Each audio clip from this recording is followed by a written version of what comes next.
Alexandra Morton was a great warrior for the wild salmon, and she did this slideshow on the paddle for the wild salmon that took place in 2010. It was highly successful. About 100 people paddled down the river from Hope all the way down to Vancouver, stopping at all the First Nations villages along the way.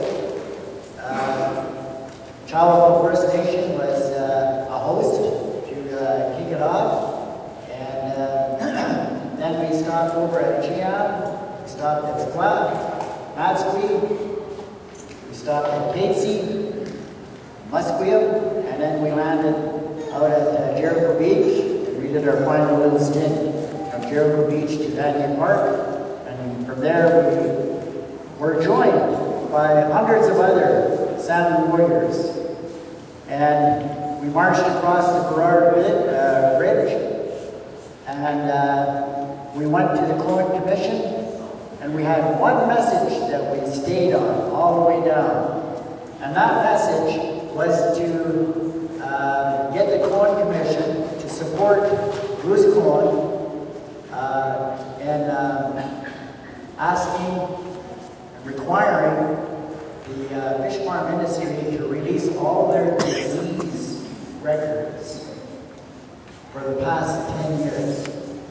120 fish farms along the coast were required to release the information on diseases. That is precedent setting and had never taken place anywhere else. And that is the power of the people. When we get together as people, we make a difference. And so this slideshow is going to be presented, and it will represent the spirit of the people who wanted to make a difference and made a difference. So we'll let her roll.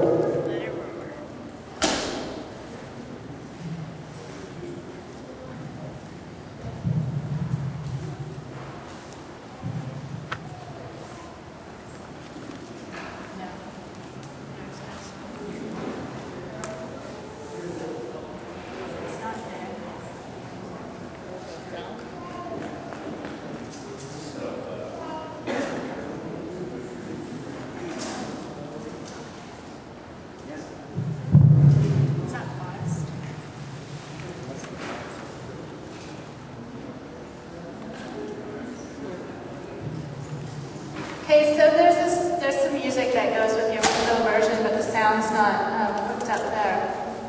So we did go through Hell's Gate in rafts. That was a little bit crazy.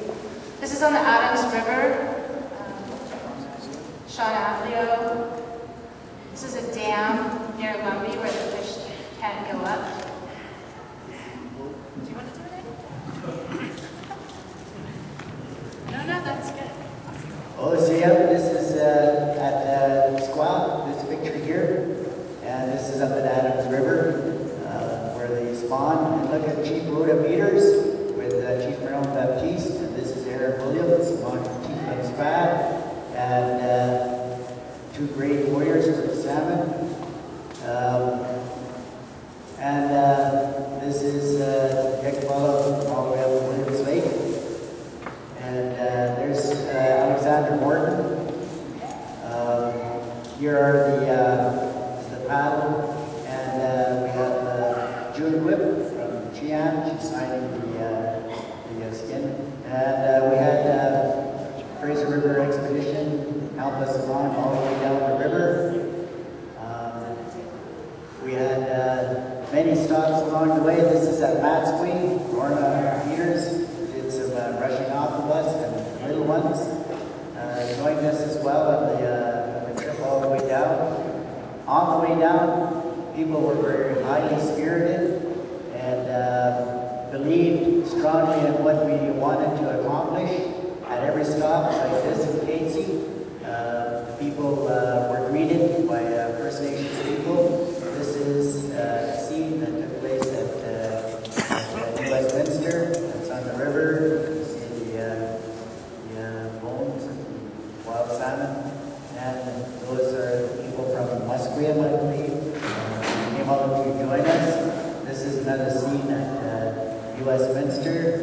And there is Finn Donnelly. He is the NDP who has the, hey, Chris Gadsden, Chief Marilyn Baptiste, and Grand Chief Stuart Phillips is there. We have some more scenes on the river and supporters along the way. There's Chief Stuart Phillips again. This is a beautiful scene. This is Adams River again. We used a tradition of being greeted at every place in a respectful and in a manner that was respected the protocol of the people. And this is at the beach, I believe, at where was that now? Sandy Park, I believe. And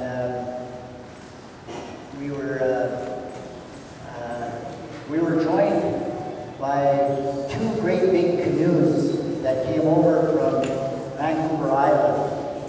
And here we have our dignitaries, our chiefs, our CMs, who welcomed us in the protocol of our people, acknowledging that yes, what we are doing is a good thing.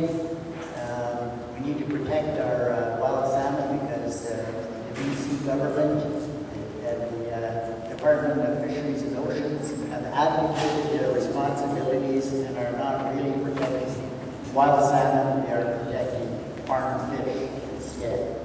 This is Sabra Tradesworth, and she's a real warrior and a hard worker for the wild salmon. We have a number of speakers here fish spawning. And Chief Bob Chamberlain, you see him there with Alexandra Morton. And there's a beautiful shot of Alexandra Morton and the Chief Marilyn Baptiste. There's Chief Bob Chamberlain sends his regrets that he was unable to be here. He had it in his heart to come here and be with us this evening, but he had, unfortunately, a death in the family, and so he sent his regrets and we had to take care of that. So hold in your hearts a prayer for him. It was truly a great and epic journey down the Fraser River. One of the most important things that we need to remember is that you are the ones who make the difference. It's your action. You're being here. You're listening to what is going on and caring enough to make your way down at a time to Vancouver at a time when it is most critical for our wild salmon to hear the truth about what is really taking place and not to allow the DFO and the open pen fish farm industry to fool us with their smoke and mirrors and their lies and their cover-ups about what they're doing to our wild salmon. So when we're down there, we stay on task, stay on the message, because we already know much of what is going on that is damaging our salmon, and that's pollution, sea lice, and we're going to be hearing a lot about diseases. The infectious salmon anemia and salmon leukemia are both diseases that can wipe out our wild salmon. And they're trying, what they're promoting is that they have everything under control. They are saying that there's no diseases that are being introduced onto fish farms here. Well, when we hear of their own scientist, Christy Miller, who has came out with a research endeavor that she has been working on, show us or tell us that there are indications that the ISAP virus could be very well maybe connected to the collapse of wild salmon that's going on. And that's our crazy river sockeye salmon. So those are the critical issues that we need to be very mindful of. They are going to try to just weather this storm that is emerging with the fish farm industry and let it go away so they can continue on their merry way of aggressively, very aggressively expanding their industry.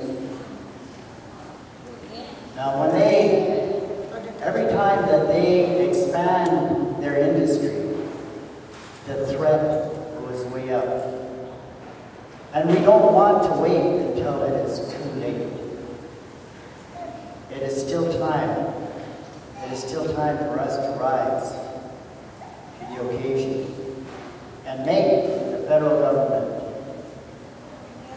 be responsible for what they were mandated to do. And that is to protect the ocean environment and as to protect the salmon and all it supports.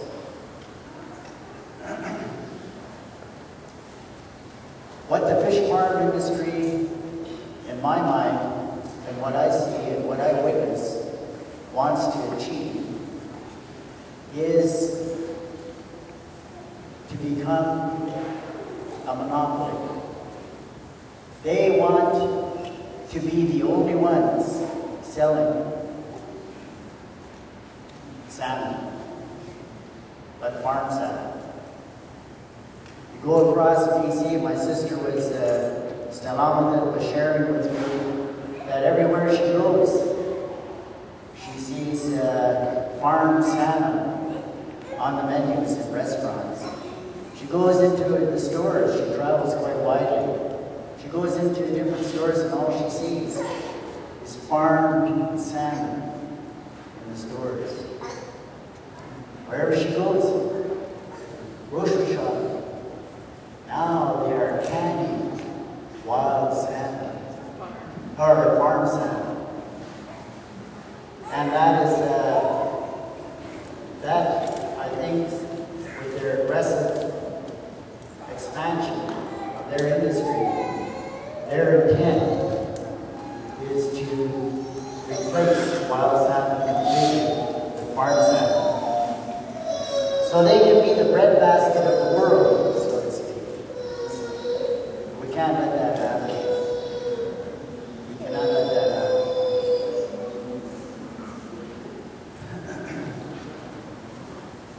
I think that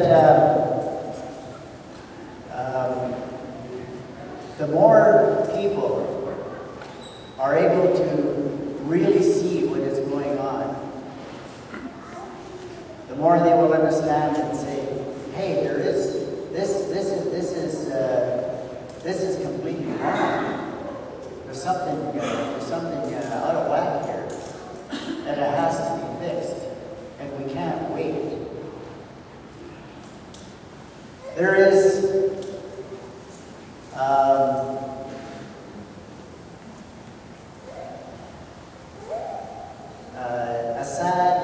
a very sad double standard. That's what I would call it. A very sad double standard going on here. And I am not one who strongly believes in the treaty process because it's flawed.